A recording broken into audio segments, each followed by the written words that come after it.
ओम शांति। आज 17/1/2025 की साकार मुरली से है। बाबा ने इस मुरली में कहा कि आप बच्चे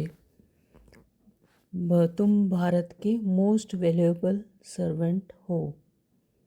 सच्ची अलौकिक सेवा कौन सी है? तुम बेहद बाप की श्रीमत पर सबको रावण की जेल से छुड़ा रहे हो। बाबा ने कहा, हे प्रभु ईश्वर परमात्मा कहने और पिता अक्षर कहने में कितना फ़र्क है। बाबा ने कहा, बाप कहते हैं मैं आया हूँ तुम्हारी सेवा में। तुम्हारी लड़ाई भी है 5 विकारों रूपी रावण से। तुम शिव शक्तियाँ हो। बीके तो भारत को अपने तन मन धन से श्रेष्ठ सचखंड बनाते हैं, यानी सतयुग बनाते हैं। बच्चों को दिल में उमंग है, बाकी सारी दुनिया रावण की मत पर है। लेकिन बाबा कहते तुम बच्चे हो राम की श्रीमत पर। मनुष्य तो हैं अनराइटियस, अनहैप्पी, और सतयुग में कैसे होंगे? रिलीजियस, राइटियस थे और फिर होंगे। घड़ी घड़ी अपने को आत्मा समझ बाप को याद करते रहो तो विक्रम विनाश हो जाए। बाबा ने कहा, देवताएं पवित्र हैं और तब तो उनके आगे माथा टेकते हैं। तो ड्रामा में जो कल्प पहले हुआ है वही हूबहू रिपीट होता है। यह बाबा खुद बैठकर रामायण, भागवत आदि सुनाते थे, पंडित बन बैठते थे। बाबा ने कहा, कांटों से फूल बना रहे हैं। बाबा हमें कांटों से फूल बना रहे हैं। दादा की मलकियत का कितना फ़क्र रहता है, बाबा ने समझाया। धारणा के लिए बाबा ने कहा कि जैसे हाईएस्ट बाप दादा सिंपल रहते हैं तो वैसे ही तुम भी सिंपल निराकारी और निरहंकारी बनकर रहना है। और कहा बाबा ने, इसमें बेहद का पुरुषार्थ कर बेहद के सुख की प्राप्ति करनी है। प्रारब्ध के लिए पुरुषार्थ जरूर करना है। वरदान में कहा, अव्यक्त स्वरूप की साधना द्वारा पावरफुल वायुमंडल बनाने वाले अव्यक्त फरिश्ता भव। स्लोगन दिया बाबा ने, सर्वशक्तिमान बाप को प्रत्यक्ष करने के लिए एकाग्रता की शक्ति को बढ़ाओ। तो शुरू करते हैं आज की मुरली। बाबा कहते, मीठे बच्चे, हाँ जी बाबा, तुम बाप के मोस्ट वैल्यूएबल सर्वेंट हो। मोस्ट वैल्यूएबल सर्वेंट, तो हमें कितना खुश होना चाहिए कि बाबा हमें इतनी इम्पोर्टेंस देते हैं। हम क्या हैं? Most valuable servant. बाबा कहते तुम्हें अपने तन मन धन से श्रीमत पर इसे राम राज्य बनाना है। प्रश्न किया बाबा ने, सच्ची अलौकिक सेवा कौन सी है जो अभी तुम बच्चे करते हो? उत्तर दिया है, तुम बच्चे गुप्त रीति से श्रीमत पर पावन भूमि सुखधाम की स्थापना कर रहे हो।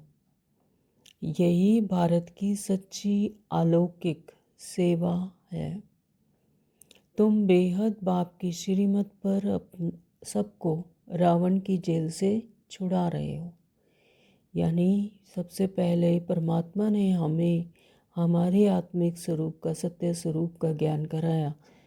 तो बाबा कहते हैं ऐसे ही तुम्हें भी दूसरों को भी रावण की जेल से छुड़ाकर, इस देह 5 तत्वों की दुनिया से छुड़ाकर आत्मिक स्वरूप में बेहद बाप की श्रीमत पर चलकर यह अलौकिक सेवा करनी है। और इसके लिए तुम पावन बनकर दूसरों को पावन बनाते हो। गीत दिया बाबा ने, नयनहीन को राह दिखाओ प्रभु जी। ओम शांति, ओम शांति। बाबा कहते, हे प्रभु ईश्वर परमात्मा कहने और पिता अक्षर कहने में कितना फ़र्क है। अगर हम परमात्मा को वो हे प्रभु ईश्वर परमात्मा 63 जन्मों से अभी कहते आए, और पिता पिता पर पूरा हक होता है, तो पिता और परमात्मा अक्षर कहने में बाबा कहते हैं कितना फ़र्क है। हे ईश्वर हे प्रभु कहने में कितना रिगार्ड रहता है, और फिर उनको पिता कहते हैं, तो पिता अक्षर तो बहुत साधारण है। फिर पिता पर अपना हक होता है, अपना पूरा संपूर्ण हक होता है। पिताएं तो ढेर के ढेर हैं। प्रार्थना में भी कहते हैं हे प्रभु हे ईश्वर। बाबा क्यों नहीं कहते?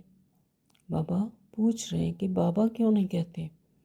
है तो परम पिता ना, तो हम आत्माओं का तो क्या है, पिता है, परम पिता।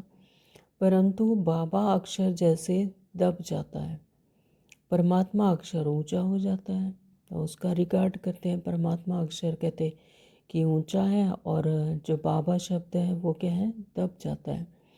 बुलाते हैं हे प्रभु नयनहीन को राह बताओ। आत्माएं कहती हैं बाबा हमको मुक्ति जीवन मुक्ति की राह बताओ।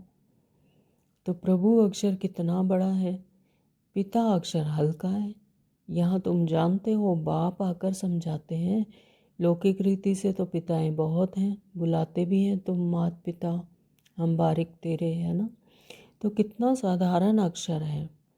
ईश्वर व प्रभु कहने से समझते हैं कि वह क्या नहीं कर सकते, यानी उनको ऊंच बना दिया। ईश्वर या प्रभु भाई वो तो सब कुछ कर सकते हैं, तो क्योंकि क्या नहीं कर सकते। अभी तो तुम बच्चे जानते हो कि बाप आया हुआ है, तो बाप रास्ता बहुत ही ऊंच सहज बतलाते हैं। बाप हमें क्या करते हैं, परम पिता परमात्मा बाप हमें क्या करते हैं, रास्ता बताते हैं। तो बाप कहते हैं मेरे बच्चे तुम रावण की मत पर काम चिता पर चढ़ भस्मीभूत हो गए हो। अब मैं तुमको पावन बनाकर घर ले जाने के लिए आया हूँ। तो बाप को बुलाते भी इसीलिए हैं कि आकर पतित से पावन बनाओ। बाप कहते हैं कि मैं आया हूँ तुम्हारी सेवा में। कितने निरहंकारी। बाबा कहते हैं कि मैं तुम बच्चों की सेवा में आया हूँ। तो तुम बच्चे भी सब भारत की अलौकिक सेवा में हो। तो जैसे मैं तुम्हारी सेवा में आया हूँ, तो तुम भी ऐसे ही बाकी आत्माओं की अलौकिक सेवा करते हो। तो जो सर्विस तुम्हारे सिवाय और कोई कर नहीं सकते, क्योंकि तुम मेरे बच्चे हो, तुम जान चुके हो अपने को, अपने सत्य स्वरूप को। अब तुम्हारे सिवाय यह कोई सेवा सर्विस कर नहीं सकते। तो तुम भारत के लिए ही करते हो, श्रीमत पर पवित्र बन और भारत को बनाते हो। बापू गांधी की भी आस थी कि राम राज्य हो। तो अब कोई मनुष्य तो राम राज्य बना ना सके, नहीं तो प्रभु को पतित पावन कह क्यों बुलाते हैं। तो परमात्मा को ही कहते हैं कि पतित से पावन बनाओ, वो ही कर सकते हैं। तो अब तुम बच्चों को भारत के लिए कितना लाभ है। सच्ची सेवा तो तुम करते हो, खास भारत की और आम सारी दुनिया की।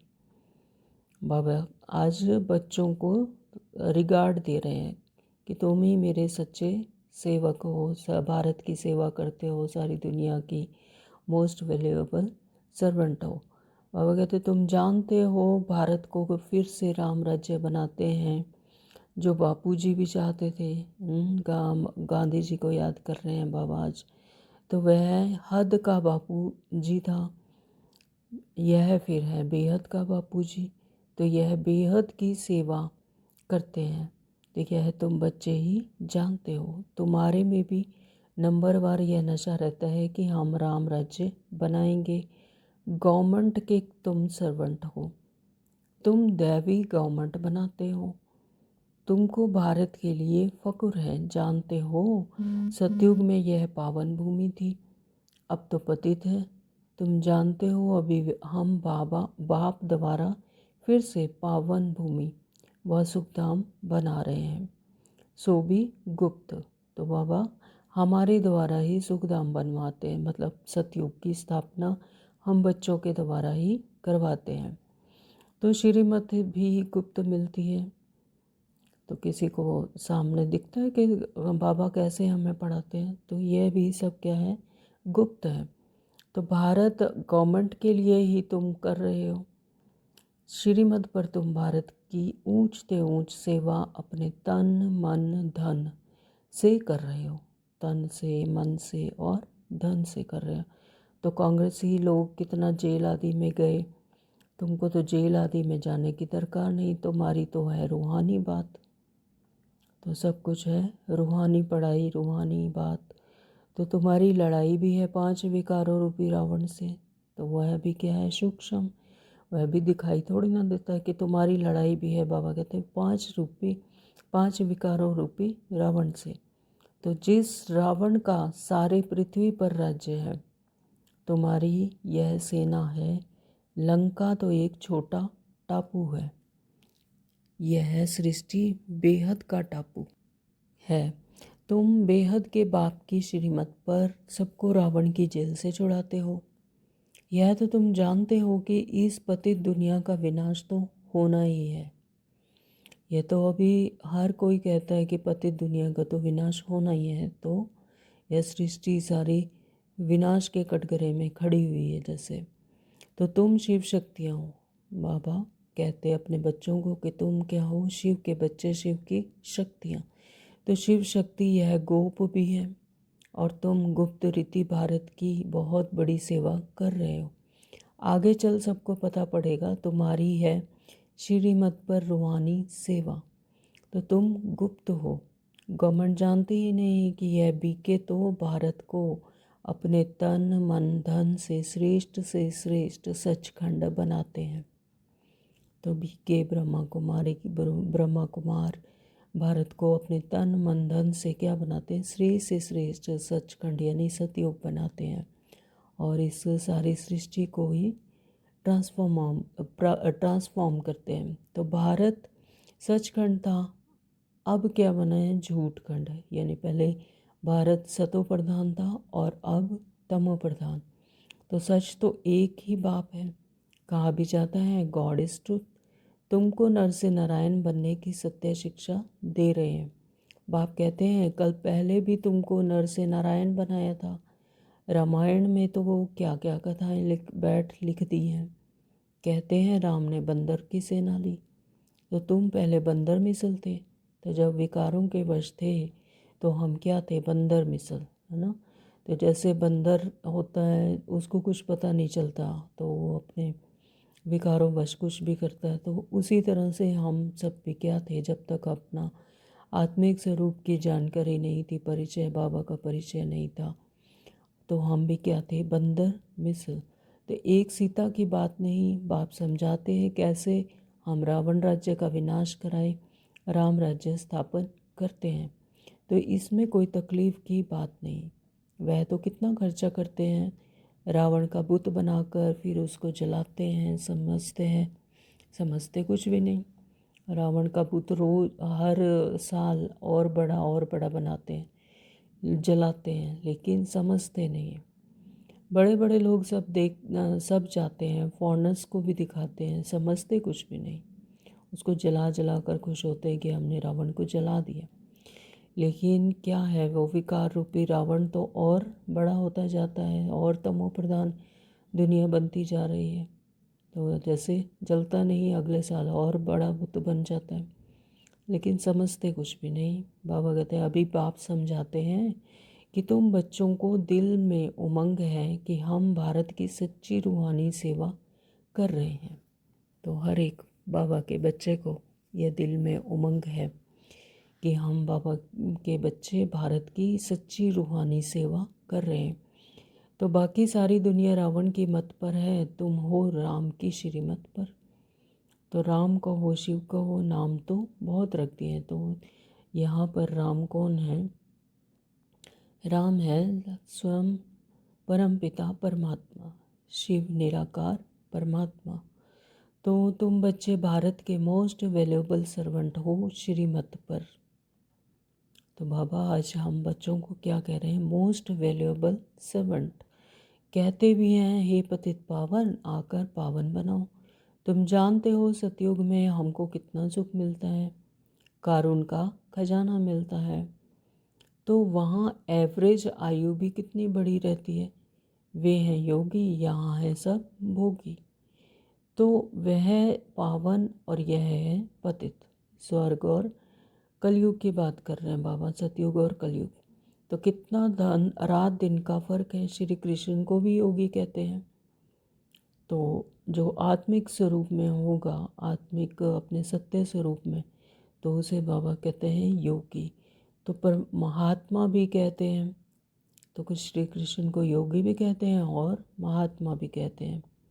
First Prince, first creation of God. तो परंतु वह तो सच्चा महात्मा है, उनकी तो महिमा गाई जाती है। सर्वगुण संपन्न, 16 कला संपूर्ण। तो आत्मा और शरीर दोनों पवित्र हैं। तो वहाँ पर आत्मा और कंचन काया शरीर मिलता है, तो वो दोनों ही पवित्र हैं। सन्यासी तो गृहस्थियों के पास विकार से जन्म ले फिर सन्यासी ही बनते हैं। तो सन्यासी गृहस्थियों के पास जन्म लेते हैं, विकार से जन्म होता है और फिर वो सन्यासी ही बनते हैं। तो यह बातें अभी तुमको बाप समझाते हैं। तो यह भी उनका पार्ट है। बाबा कहते हैं तो इस समय मनुष्य तो हैं अनराइटियस, अनहैप्पी। मनुष्य यानी जो देह भान में है, आत्माएं अपनी देह को ही अपना स्वरूप समझ रहे हैं। जो देह में उनका पार्ट है उसे ही अपना सोच रहे हैं कि हम यही हैं। तो वो क्या है, अनराइटियस और अनहैप्पी। और सतयुग में कैसे थे, रिलीजियस और राइटियस, यानी आत्मिक स्वरूप में। तो 100% सॉल्वेंट थे, एवर हैप्पी रहते थे। वहाँ पर क्या थे, 100% सॉल्वेंट और एवर हैप्पी रहते थे, यानी विकार रहित, कोई भी विकार नहीं। तो रात दिन का फ़र्क है ना। तो यह एक्यूरेट तुम ही जानते हो, यह किसी को पता थोड़ा ही पड़ता है कि भारत हेवन से हेल कैसे बना है। तो यह जब बाबा ने हमें परिचय दिया, हमें बताया, तब हमें पता चला कि भारत कैसे पहले हेवन था, फिर हेल कैसे बना। तो लक्ष्मी नारायण की पूजा करते हैं, मंदिर बनाते हैं, समझते कुछ भी नहीं।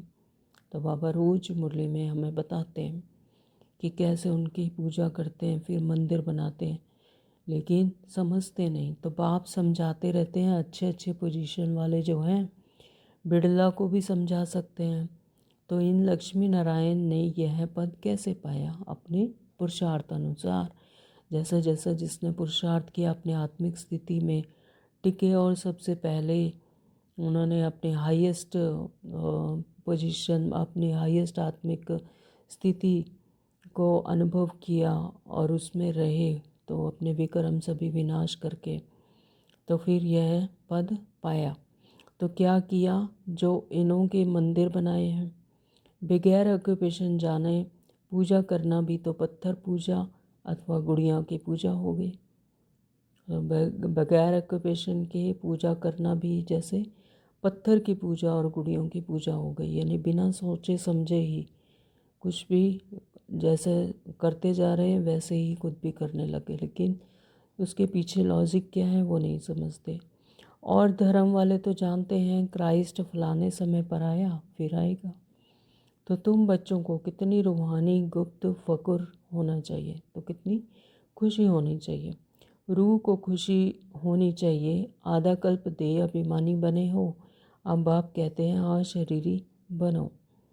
तो अपने को आत्मा समझो, हमारी आत्मा बाप से सुन रही है। तो 1 मिनट के लिए अशरीरी बनकर अपने आप को आत्मा महसूस करें और ऐसा अनुभव करें कि मैं इस शरीर में आत्मा बाप से सुन रही हूँ।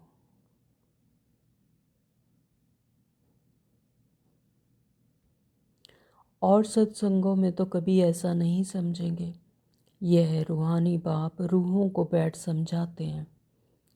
रूह ही सब कुछ सुनती है ना। आत्मा समझ कहती है कि मैं प्राइम मिनिस्टर हूँ, फलाना हूँ। आत्मा ने इस शरीर द्वारा कहा कि मैं प्राइम मिनिस्टर हूँ।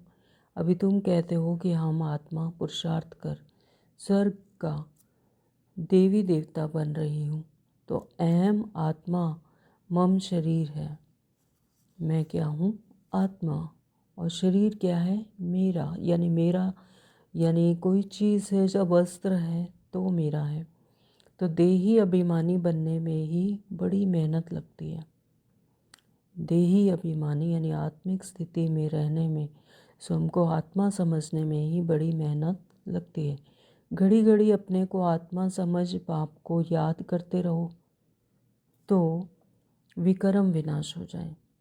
तो आत्मा जब परमात्मा के साथ कंबाइंड होकर अपने को, स्वयं को आत्मी इस शरीर रूपी वस्त्र से अलग कर कर आत्मा को अपने सत्य स्वरूप में टिक कर परमात्मा के साथ कंबाइंड होती है, तभी विकर्म विनाश हो जाते हैं।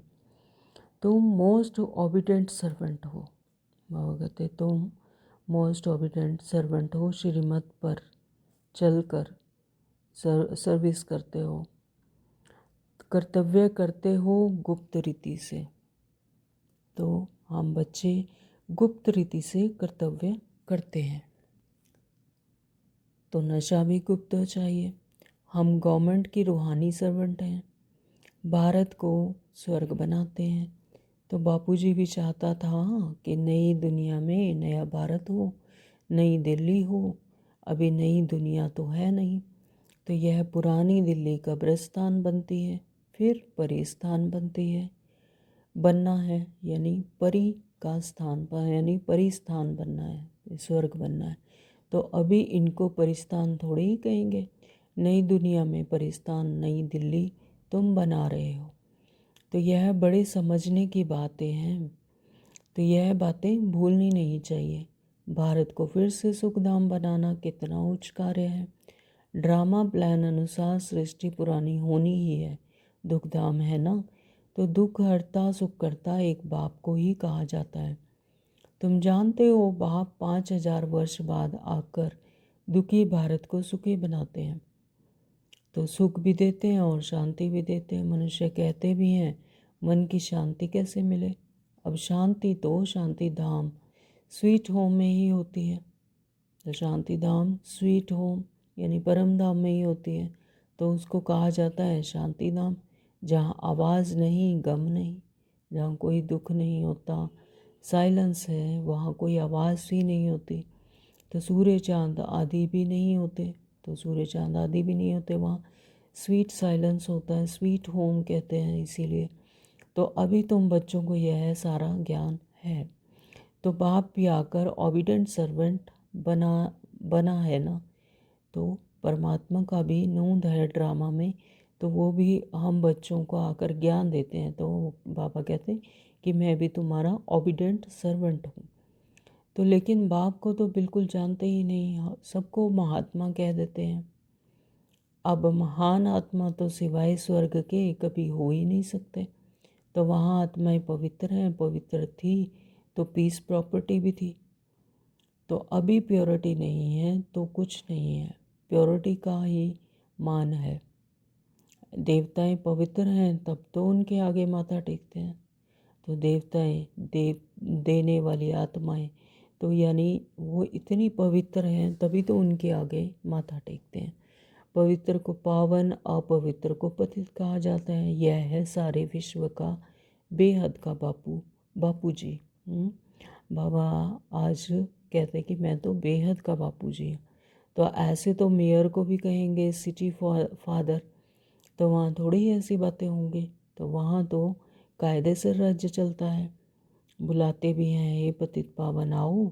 अब आप कहते हैं पवित्र बनो, तो कहते हैं यह कैसे होगा, फिर बच्चे कैसे पैदा होंगे, तो सृष्टि कैसे वृद्धि को पाएगी। तो उनको यह भी पता नहीं कि लक्ष्मी नारायण संपूर्ण निर्विकारी थे। तो तुम बच्चों को कितना ऑपोजिशन सहन करना पड़ता है। बाबा कहते ड्रामा में जो कल्प पहले हुआ है वह फिर रिपीट होता है। तो ड्रामा में जैसे कल्प जो पहले हुआ था फिर वही हूबहू रिपीट होता है। तो ऐसे नहीं कि ड्रामा पर रुक जाना है, ड्रामा में होगा तो मिलेगा। कई बच्चे सोच लेते हैं कि जब होना ही ड्रामा में है तो फिर क्या करना, जो होगा वो मिल जाएगा। लेकिन नहीं, स्कूल में ऐसे बैठे रहने से कोई पास थोड़ी हो जाएंगे। हर एक चीज़ के लिए मनुष्य को पुरुषार्थ तो चलता है। पुरुषार्थ बगैर पानी भी ना मिल सके। सेकंड बाय सेकंड जो पुरुषार्थ चलता है वह प्रारब्ध के लिए। तो यानी पुरुषार्थ तो करना ही है, मेहनत करनी है परमात्मा को याद करने की, अपने विकर्म विनाश करने की। तो ये पुरुषार्थ करना ही है। तो यह बेहद का पुरुषार्थ करना है बेहद के सुख के लिए। तो जैसी जैसी पुरुषार्थ वैसा वैसी प्रारब्ध। अभी है ब्रह्मा की रात, सो ब्राह्मणों की रात, फिर ब्राह्मणों का दिन होगा। तो शास्त्रों में भी पढ़ते थे, परंतु समझते कुछ नहीं थे। यह बाबा खुद आकर बैठकर रामायण भागवत आदि सुनाते थे, पंडित बन बैठते थे। अभी समझते हैं वह तो भक्ति मार्ग है। भक्ति अलग है और ज्ञान अलग चीज़ है। तो भक्ति की प्रारब्ध ही क्या है? ज्ञान।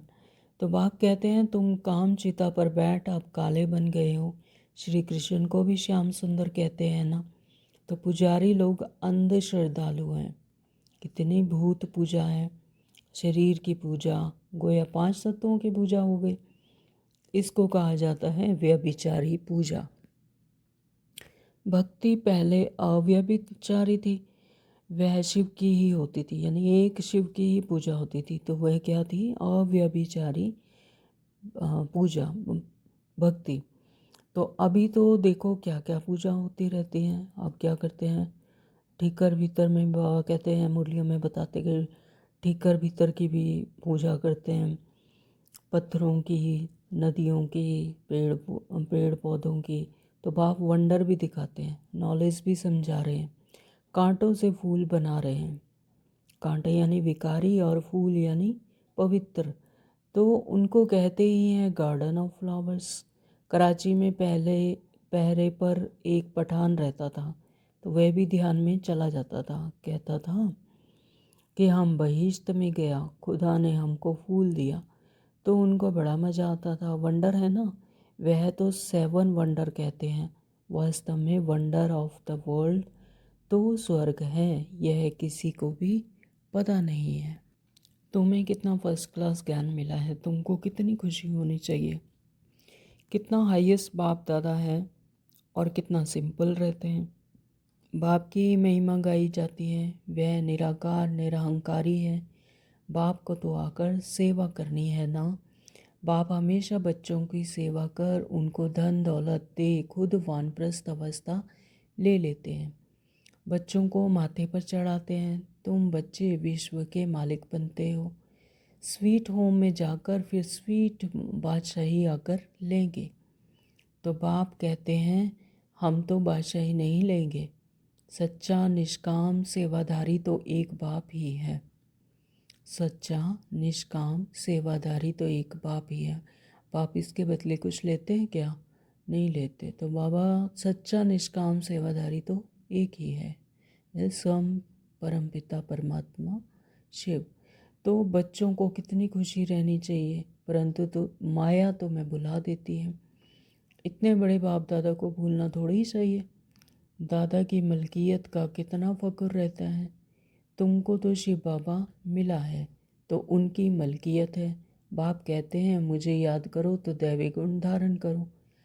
आसुरी गुण को निकाल देना चाहिए। गाते भी हैं मुझ निर्गुण हारे में कोई गुण नहीं। निर्गुण संस्था भी है, तो अब अर्थ तो कोई समझते नहीं। निर्गुण अर्थात कोई गुण नहीं, परंतु वह समझते थोड़ी ही हैं। मुझ निर्गुण हारे में कोई गुण नहीं, ये कह कह के ही खुश होते रहते हैं ना।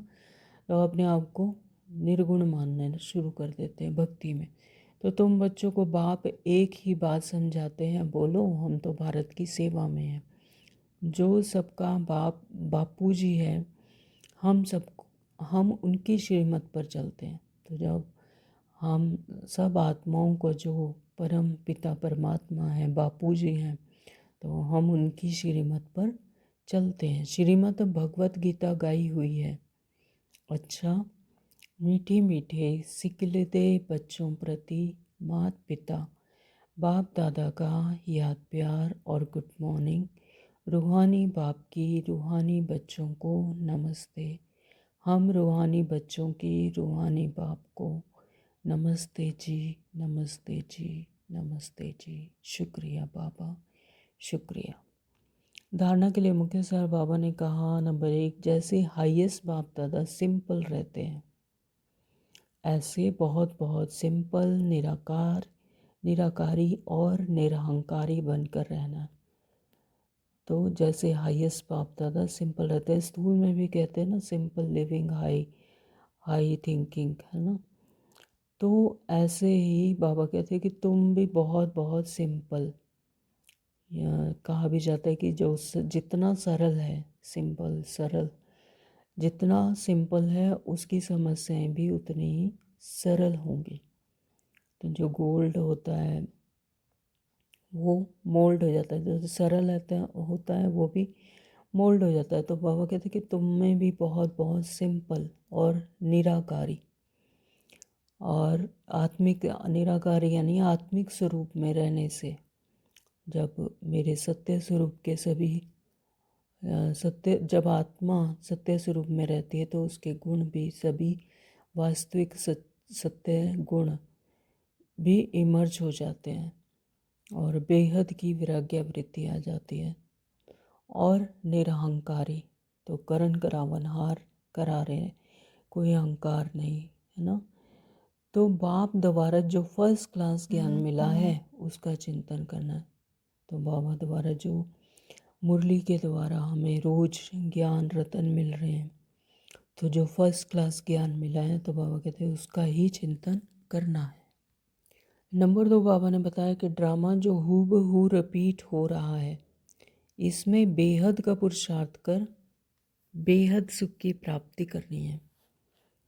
जब कल्प कल्प जब ड्रामा क्या होता है, हूबहू रिपीट होता है, तो इसमें बेहद का पुरुषार्थ करना, तब बेहद का सुख की प्राप्ति होती है। तो कभी ड्रामा कहकर रुक नहीं जाना कि ड्रामा है तो ठीक है, जो मिल जाएगा ठीक है, नहीं, ऐसे नहीं। ड्रामा कहकर बाबा कहते रुक नहीं जाना, पुरुषार्थ तो करना ही है। प्रारब्ध के लिए पुरुषार्थ करना जरूरी है। वरदान दिया बाबा ने, अव्यक्त स्वरूप की साधना द्वारा पावरफुल वायुमंडल बनाने वाले अव्यक्त फरिश्ता भव। अव्यक्त यानी वाणी से परे, व्यक्त यानी देह में और वाणी में आना, वो हुआ व्यक्त स्वरूप। और अव्यक्त यानी वाणी से परे, देह से परे, तो प्रकाश का स्वरूप। तो वह कहते हैं उस स्वरूप का, अव्यक्त स्वरूप की साधना द्वारा पावरफुल वायुमंडल बनाने वाले अव्यक्त फरिश्ता भव। वायुमंडल को पावरफुल बनाने का साधन है अपने अव्यक्त स्वरूप की साधना, अपने आत्मिक स्वरूप को जागृत करना। तो इसका बार बार अटेंशन रहे, क्योंकि जिस बात की साधना की जाती है उसी बात का ध्यान रहता है। तो बार बार जिस भी बात के लिए हम अटेंशन देते हैं तो उसका ध्यान रखते हैं। तो अव्यक्त स्वरूप की साधना द्वारा बार बार अटेंशन की तपस्या चाहिए। इसलिए अव्यक्त फरिश्ता भव के वरदान को स्मृति में रखकर शक्तिशाली वायुमंडल बनाने की तपस्या करो। तो आपके सामने जो भी आएगा वह व्यक्त और व्यर्थ बातों से परे हो जाएगा। तो यहाँ बाबा का ये कहने का अर्थ है कि जैसे कि मैं आत्मा अगर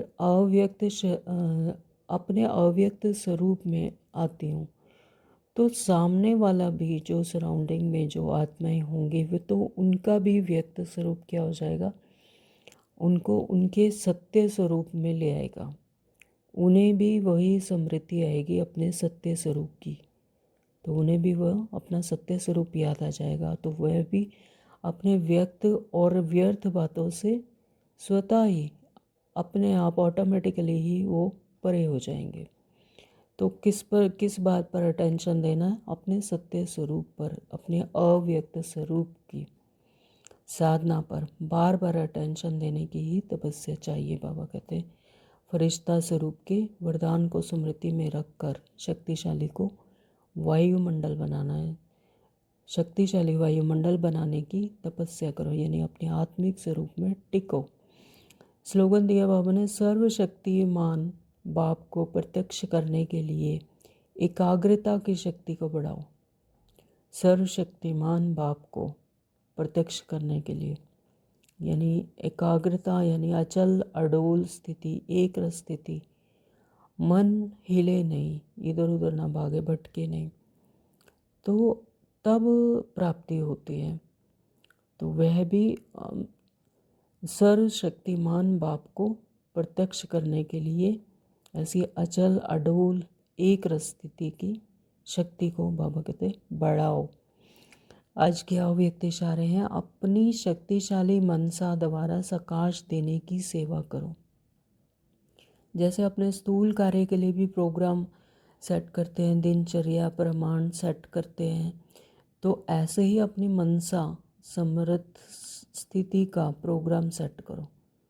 तो जैसे अपने स्थूल कार्य में भी टाइम टेबल बनाते हैं अपना प्रोग्राम का सेट, दिनचर्या ये करना ये करना, तो ऐसे ही मनसा से मनसा समृद्ध स्थिति की प्रोग्राम सेट करो। तो जितना अपने मन को समर्थ संकल्पों में बिजी रखेंगे तो मन को अपसेट होने का समय ही नहीं मिलेगा। तो मन सदा सेट अर्थात एकाग्र है तो स्वतः ही अच्छे वाइब्रेशन फैलते हैं और सेवा होती है, मनसा सेवा। ओम शांति। Thank you Baba.